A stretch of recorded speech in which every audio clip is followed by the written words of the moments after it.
Hello everybody, my name is Kitty and Tiny, and I haven't made a lot of progress on Ultimate Eohn recently, so yeah, I've been busy with homework, and, well, actually I've only really been busy with Splatoon 2. My friend code should be on screen right now, so I decided I should just play through and talk about small things. So first of all, we're going to have a look at the options menu.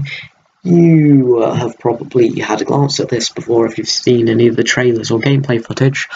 So the sound, and as you adjust that, it plays the sound, so you can have a feel of it, and you can adjust the music.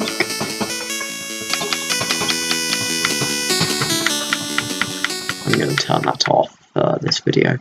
You've got whether you want VSync or not.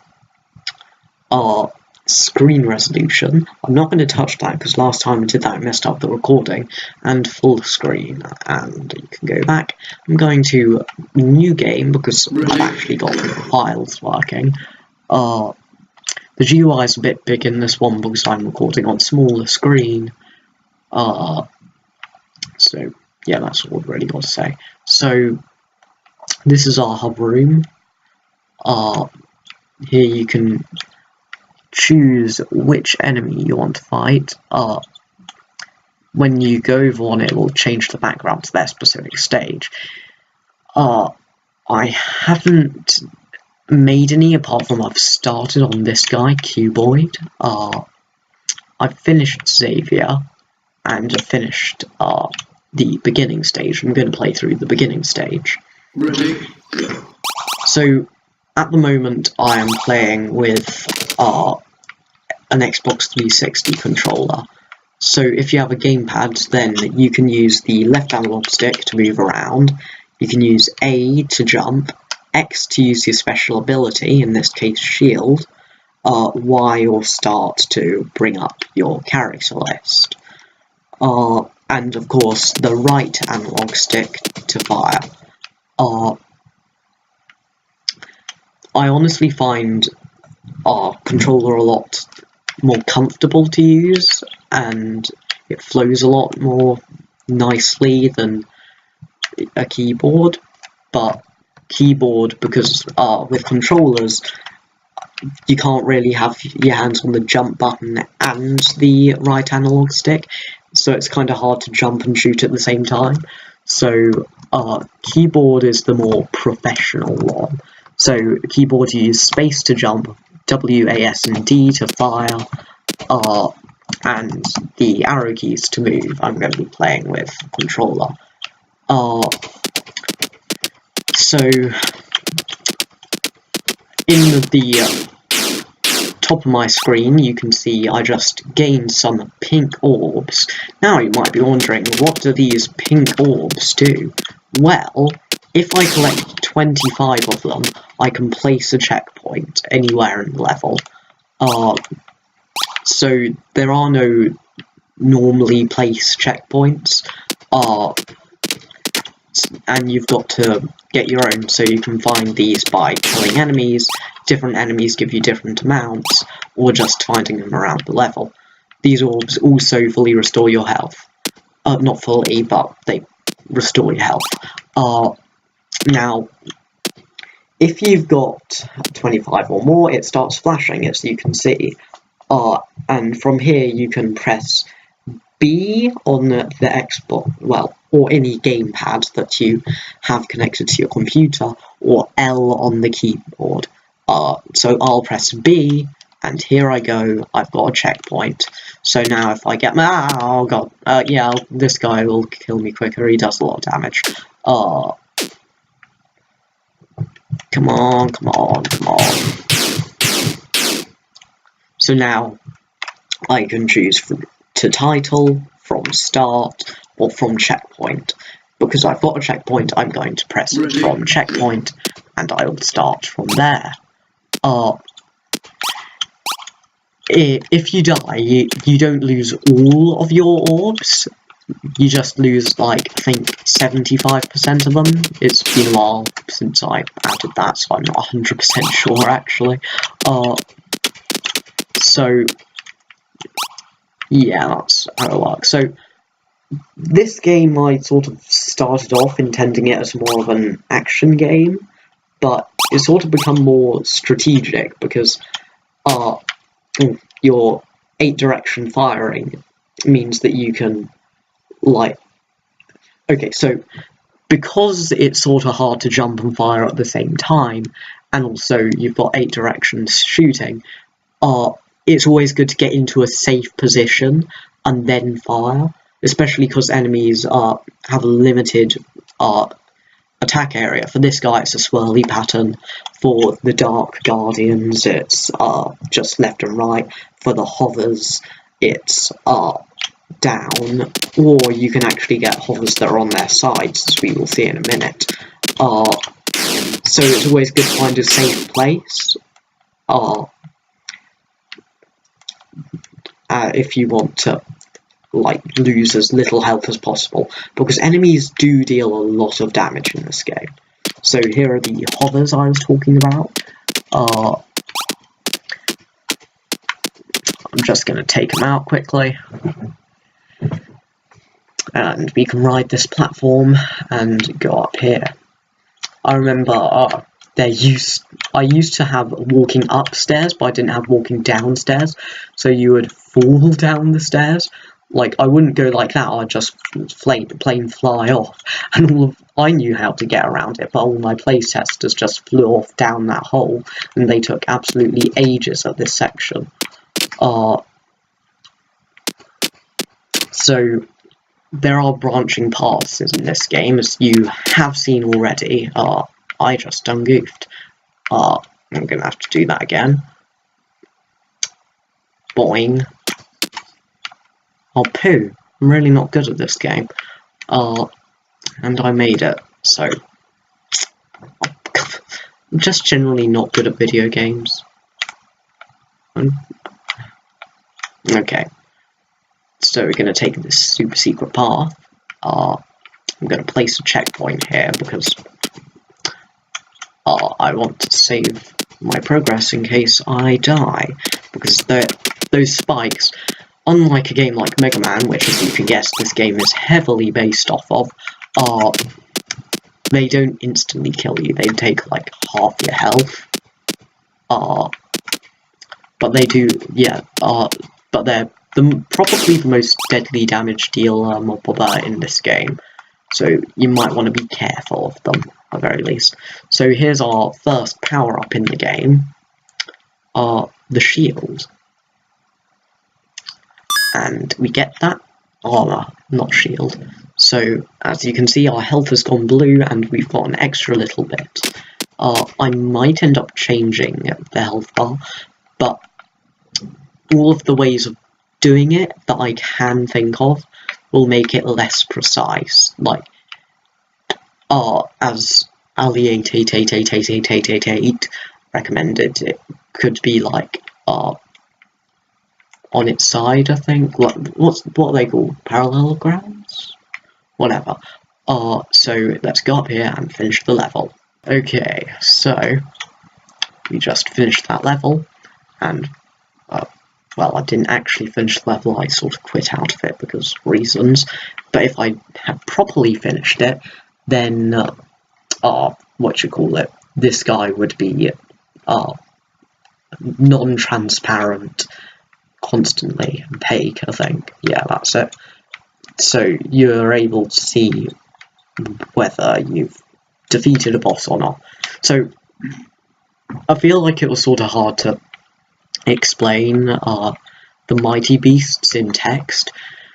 So I was talking about how there were pair levels. So here, Xavier and Toucan are a pair. You beat both Xavier and Toucan, and in the middle here, another stage will appear that's more difficult, and will require you to play as Toucan and Xavier, and will use mechanics from both of their stages. So there will be 3 mighty beast levels. You defeat all the mighty beasts, and you can face the final boss. So in the meantime, I'm just going to face Xavier. So Xavier's level is probably my favourite. So these things are the bounce pads. Oh, boing. If you jump on them, then they don't jump you as high. It's a little weird, but so you can use them to propel yourself up, obviously, and get to higher places, as you saw. So I'm actually going to press one of my debug keys to do that level again. This is what I was talking about with it being more strategic, because a lot of people might feel the need to jump down, and then it's really hard down here to actually beat them, though I seem to be doing a good job, actually. Yeah, I did. Wow, that's not good for my example, but anyway, most people do that and get killed, but if you stay up there like I did before and fire down diagonally, then you can do it without taking any damage.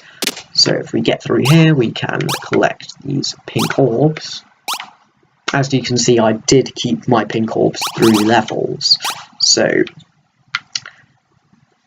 if you keep on dying, like, on a level, maybe beat another level, get some orbs, and come back to it. Like, the game's not meant to be, like, it's meant to be hard. I want the game to be hard, but I don't want it to, like, go on forever. Like, because you keep your orbs through death, the game will automatically get easier and easier through playing the same level again and again, because you're learning and you've got your orbs from previous playthroughs to have more checkpoints. So as you can see, this guy, boing, okay, I just ran myself into a wall. That's not ideal, and I lost most of my orbs. Hooray! So I'm going to do that again. So that guy was well, in the code I call it a car, but it's not really a car. It's like a moving platform that follows you and you can stand on top of it. And you can get up ramps with them. Oh, yes. And do that. So it's pretty cool. You can't actually touch ramps yourself. Only cars can touch ramps. I sort of got that idea from Sonic the Hedgehog grinding rails. So we just took the good route, but there was another path down there. Now, I just tried to brute force that, and this game isn't for brute forcing. Okay. Okay, I'm gonna take this oh, okay, I was a bit dumb there. I was a bit dumb. Okay, remind me to place a checkpoint as soon as I can. Okay.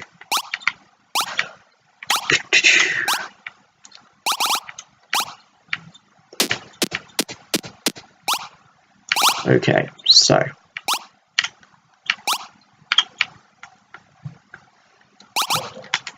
place a checkpoint.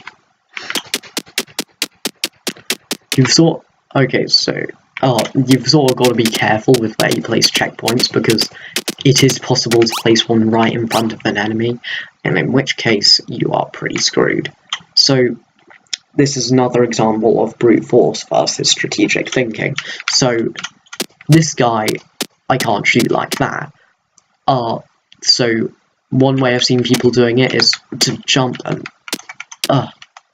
try and fire at them, and you can do that. But what I like to do is jump on the platform and jump up, because that kills them. Because it's a bug, but it's not really. But I mean, I didn't intend it to be there, but I'm keeping it. Because it makes taking care of them a little easier, because they are rather difficult. Call me bad game designer, but so I just missed that shield. Oh god. Please don't leave me like this. Yup, I managed to get out, and I got stuck again. Yes. Luckily, from my testing, it's not possible to get stuck in those pits. So I'm going to go down here, take out this turtle's, that's what they're called. So you sort of got to observe their patterns, because if you could see here, if I stood there, I would have got damaged, but here is a safe place. Another one with, whatchamacallit. So there were the sideways hovers I was talking about.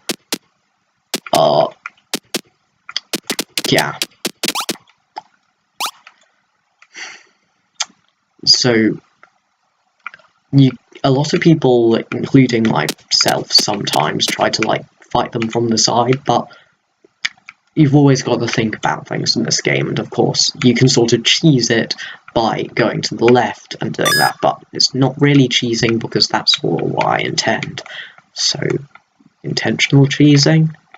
So I just got a charge power-up, and if you can see now, I've got a new type of bullet, and this, well, I've got a higher maximum charge, and that gets me a new type of bullet, so it does more damage, basically, and it's a bit bigger, and also it has different effects, like some enemies are affected by how different strengths of bullets work, for example, and I'm going to face Xavier at the end here.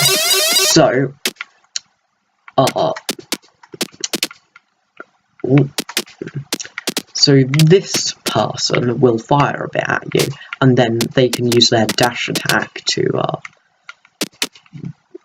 try and deal damage to you up close, or just as they finish their run. So you gotta sort of jump over them, dodge their bullets, and have a good time. They're not too hard, they're more to demonstrate how their abilities work. And I just beat them.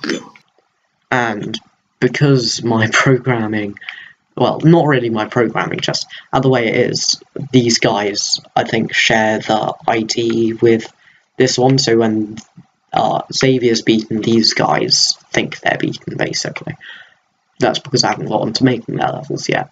So now, I can play as Xavier. Instead of having the shield, she has her dash attack. So, yeah. That can be really good for, skipping sections and jumping over large pits. I want this game to be, easily cheesable, because I want to have a lot of creativity with the game. So, characters like Xavier and the Toucan who can fly are pretty easy to cheese with. Ready? And this is unfinished. That's about it, thanks.